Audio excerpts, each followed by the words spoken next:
Salut à tous, c'est Alex Molik. Alors j'espère que vous allez bien les amis, car aujourd'hui on se retrouve pour une nouvelle vidéo dans laquelle on va parler de la tant attendue McLaren Speedtail. Pour changer, des photos de la nouvelle The Walking ont fuité pas plus tard que hier soir. Nous avons donc pu découvrir en avant-première officieuse la McLaren Speedtail. Et en ce qui me concerne, comme avec la McLaren Senna avant elle, la McLaren Speedtail fut un choc complet. Pour tout vous dire, je ne m'attendais absolument pas à ça. Alors, peu importe ce que l'on puisse penser de la voiture, une chose est sûre, c'est que McLaren a le don de vous surprendre. Que ce soit positif ou négatif, leurs véhicules impactent votre rétine, font parler d'eux et défraient la chronique. Du coup, rien que pour ça, je pense que la McLaren Speedtail est déjà une réussite. Bon, cette intro est déjà beaucoup trop longue, parlant dorénavant de la McLaren Speedtail, c'est parti.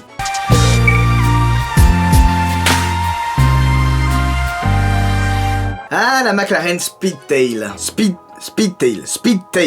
Je sais pas pourquoi, mais ce matin, j'ai du mal avec le nom. J'arrête pas de dire Speedtail, alors que c'est Speedtail. Voilà un petit moment qu'on attendait. Auparavant connu sous son nom de code BP23, voilà des mois durant que McLaren nous tease sur son futur modèle. La gamme Ultimate Series de McLaren s'enrichit après la P1 et la Senna.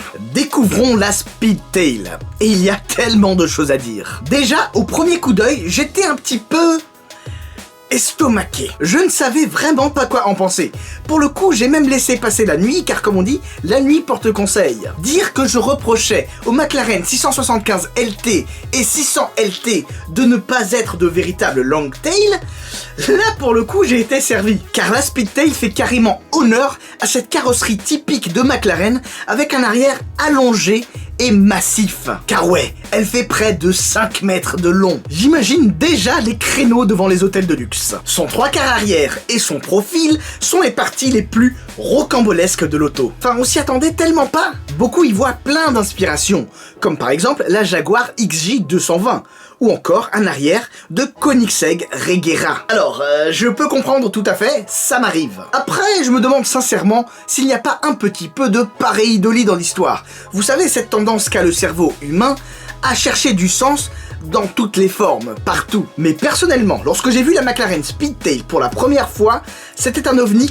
complet. Ça ne ressemblait à rien que je connaisse. Après, évidemment, c'est subjectif. Chacun y voit ce qu'il y voit. Mais ce qui est très intéressant, c'est d'y voir une philosophie complètement différente de la McLaren Senna, qui est très torturée. Car avec la Speedtail, nous sommes dans une pureté des lignes absolue. Il n'y a ni aileron, ni entrée d'air à gogo, ni appendice aéro à outrance. Ici, tout est pur, fluide, limpide. La Speedtail évoque la pureté dans un design ultra travaillé, comme si elle avait été taillée dans un monobloc. Pour le coup, tous les flux d'air sont gérés par la ligne elle-même, ce qui explique d'ailleurs cet arrière gargantuesque. Au fait, vous noterez l'absence de rétroviseur pour ne pas casser la ligne. Et si vous avez regardé mes dernières vidéos, vous aurez certainement remarqué que les rétros virtuels, c'est une tendance actuelle. Un autre petit détail super important qui peut aller jusqu'à déstabiliser l'esprit le plus ouvert, cette roue avant. C'est quoi au juste ce délire? C'est la McLaren X1 ou quoi? Rassurez-vous, il s'agit d'une sorte de cache-roue amovible. Celui-ci trouve son utilité si l'on cherche à atteindre des vitesses de pointe. Ok, j'ai compris, chelou mais ok. Niveau logistique, je sais pas trop ce que ça donne, hein. J'imagine bien le mec se trimballer avec 4 roues comme ça, ouais, je sais pas. Et l'intérieur? Oh là là, cet intérieur! Là, pour le coup, c'est peut-être ce qui m'a le plus impressionné. Qu'est-ce qu'il est beau! La pureté de la chose. Un minimalisme extrême. Un volant 3 branches dénué de tout bouton, 3 écrans, et c'est tout. On y voit également les 2 écrans aux extrémités du tableau de bord qui remplacent donc les rétroviseurs. Quant aux commandes, elles sont au-dessus du conducteur, comme avec la Senna. Et, évidemment, comment ne pas parler de la position de conduite centrale. Car oui, cet habitacle est centré autour du conducteur dans une symétrie parfaite, et qui peut donc accueillir 2 passagers de chaque côté, comme une certaine McLaren F1. Vous l'aurez remarqué, j'ai attendu un petit moment avant de ne serait-ce que mentionner la McLaren F1. Ce choix n'est pas anodin. J'ai fait de mon mieux pour dissocier la Speedtail de la McLaren F1. Pourquoi? Alors il est vrai, certains détails font penser à la création de Gordon Murray. Habitacle à 3 places, 106 exemplaires de prévus, comme une certaine McLaren F1, possibilité d'avoir des badges McLaren en or, qui rappellent étrangement l'isolation thermique du capot moteur d'une certaine McLaren F1, mais la Speedtail ne se revendique pas comme étant la nouvelle McLaren F1. Non, non, non! Ça, c'est nous qui l'avions dit. C'est nous qui le rêvions. Personnellement, je pense que la McLaren F1 est très bien là où elle est, dans sa propre catégorie à tout jamais. Alors oui, certains détails peuvent laisser penser que, mais non.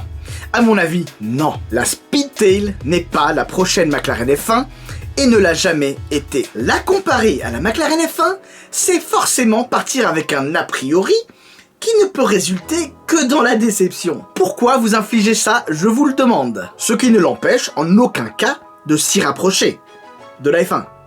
McLaren F1. Car la Speedtail est bel et bien taillée pour la vitesse. Bon, après, j'ai envie de dire que vu le nom, je choque personne. Sous le capot, McLaren reprend son fameux V8 biturbo qui a commencé sa carrière avec la McLaren 720S. Pourtant, ce V8 aérophagique a bien changé. Car quand bien même McLaren n'aurait pas encore communiqué tous les détails sur les performances, l'on sait déjà que ce petit V8 développera 1050 chevaux. Le couple n'est pas encore connu, mais avec 1430 kg sur la balance, c'est un petit peu plus que la McLaren F1, c'est le cas de le dire.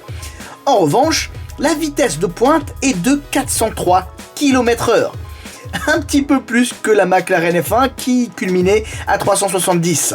Ce que McLaren a communiqué en revanche, c'est le 0 à 300 km/h, désormais abattu en 12 secondes 8, soit légèrement mieux que la Bugatti Chiron qui le faisait en 13 secondes 5. Voilà, cette vidéo est désormais terminée. Merci à vous de l'avoir regardée jusqu'au bout. Alors, qu'en pensez-vous de cette McLaren Speedtail? Perso, je pense que McLaren sait construire de très bonnes voitures, cela ne fait aucun doute.